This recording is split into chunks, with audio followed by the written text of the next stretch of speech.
तकरीबन 46 घंटों के बाद हम वहाँ पहुँचे थे ग्वांटानामो, और उन्होंने बाकायदा हमको बांध के रखा था पूरी जर्नी से, हाथ बंधे हुए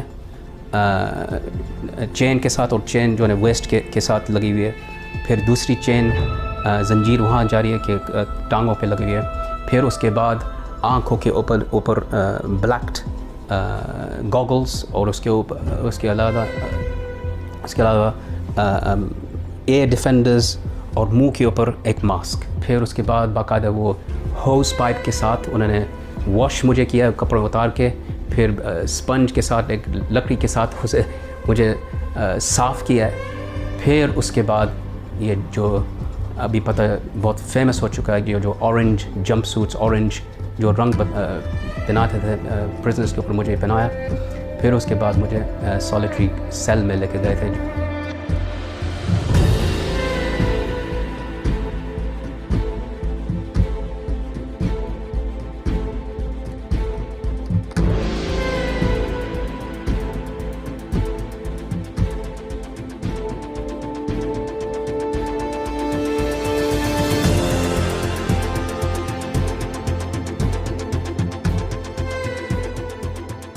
I mean, it's really important people understand this, right? The Americans weren't just imprisoning Taliban. They were imprisoning anybody that, say, a group came along and said, you know what, I think this guy is Taliban. The truth is, he's not Taliban. And the Americans came into a situation that they did not understand, not the language, not the culture, not the customs, not the traditions, not the history. I can say that from having spoken to American interrogators from the FBI, from the CIA, from military intelligence for over a period of a year. I realized these guys are way out of their depth. What they're doing is they're bringing in dollars and bullets and trying to fight and pay their way to winning this war. And that's what's happened. That's exactly what has happened. When they brought people in, I was shocked, I can tell you, brother, to see members of the supporters and tribe and fighters of Hamid Karzai imprisoned with us in Bagram. People who had fought the Taliban were imprisoned with us, and the Americans didn't know any better. They didn't know who they were bringing in.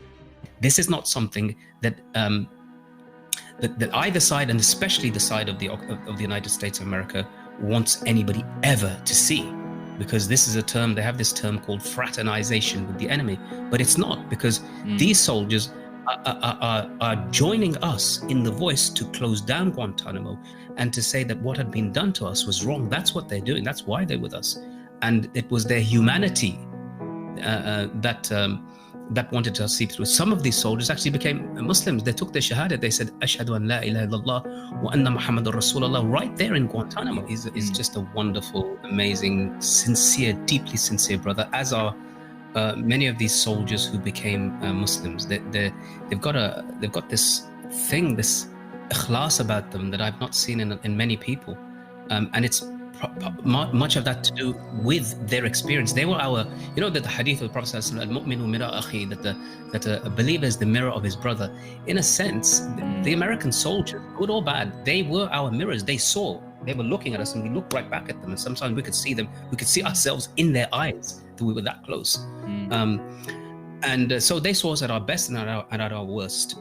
And to see them not only become Muslim, but to campaign against Guantanamo, to get themselves involved in investigations against the torture, to give evidence, these are huge steps. And this isn't because they're traitors to their country. It's because actually they believe in those values they were told. Hold on to the rule of law, believe in the idea of justice, believe in the concept of freedom. That's why some of these have spoken out against this. Give you a little example. On Facebook, the sister messaged me a few years ago. She said, "This is," and she's got on her avatar a picture of a hijab. She says, "Brother, were you in Guantanamo?" I said, "Yeah, I was." She said, "So was I." And I said, "But sister, there were no female prisoners there." She said, "I wasn't a prisoner. I was a guard. I was one of your guards. I didn't guard you, but I was a guard, an MP, a military policeman." And she said, "Please, I just wanted to tell you that I became a Muslim. And I became a Muslim because of my experience in Guantanamo. when I saw that a person who was weak was strengthened by his brother and the brotherhood that he found himself amongst. I saw that as fascinating. Me as a US soldier who when I had trauma in my life and difficulties, I turned to boys, I turned to drink, I turned to alcohol and to drugs. But I saw you guys turn to the only thing that you had there, which was your faith.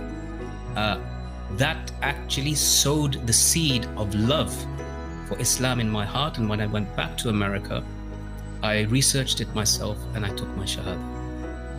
So I told this story to many former Guantanamo prisoners who've been released who didn't know this. And when they did, one brother I told in Sudan, he had tears in his eyes, and he said, if my imprisonment for 6 years and abuse led just to that thing, then I swear by Allah it was worth it and I would do it again.